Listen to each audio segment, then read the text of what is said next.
ကဲဒီမှာတတိထားရှာတစ်ခုကျုပ်အတူရောက်နေပြီးတဲ့မလေးရှားနိုင်ငံမှာစားသုံးတဲ့မြန်မာတယောက်ရှိကနေဗီဒီယိုဖိုင်ကိုကြည့်ကြရအောင်နော်ဒီမှာပါကြည့်ကြပါမလေးရှားမှာတကယ်ကြောက်စရာကောင်းတယ်ဒီမှာဒီဟာကအဆက်ကျုပ်အနှစ်ကဒီလိုလေးပြီးဒီဟာကအတူဆိုတာတာတိတာတယ်ဒီမှာထူနေတာပဲဒီမှာကြောက်ရှာကောင်းလိုက်တာနော်စားမိရင်ဘယ်လိုဖြစ်မလဲမသိဘူးနော်အဲ့ဒီ chemical နဲ့လုပ်တဲ့ဟာတွေလည်းမသိဘူး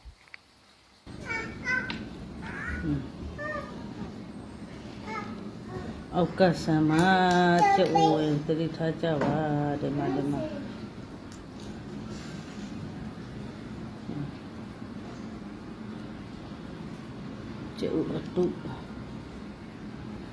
ကျုပ်အတူကတော့အရှစ်နဲ့တော့ကွာပါတယ်တိတာပါတယ်နော်လိုလေ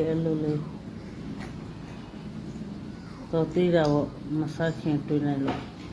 အဲ့ဒီကျုပ်အတူတွေကအခုချိန်မှာတိတာပေမဲ့နောက်သူတို့လှုပ်ပြီးတော့အဆင့်မြင့်လာတဲ့အချိန်မှာအရှစ်နဲ့ခွဲရတာခက်သွားပြီဆိုရင်အဲ့ဒါပြဿနာပဲနော်ကျုပ်အနှစ်ဆိုလို့ရှိရင်မချစ်သေးလေးဒီလောက်ကလေးပဲအဲ့ဒါအစစ်ဆိုလို့ရှိရင်အဲ့လိုဖြစ်เสียအကြောင်းမရှိဘူးဒီမှာအဲ့ဒါကအစစ်ဒီမှာပါရီလာတကအောင်တော့ထားတော့တီအမဟန်ရရဲ့အမကိုရတဲ့နေကြရဲဟုတ်ဘယ်နေရာမှာမဆိုပစ္စည်းတွေအခုနောက်ပိုင်းအတူအများကြီးပေါ်လာပြီနော်ချင်းထော်တလဲဟာကရဲမာကကေဟုတ်ကဲ့ပါဘဟုတုတအနေနဲ့တတိထားလို့ရအောင်တင်ပေးတာဖြစ်ပါတယ်ကြည့်ရှုပေးတဲ့အတွက်ကြောင့်ကျေးဇူးတင်ပါတယ်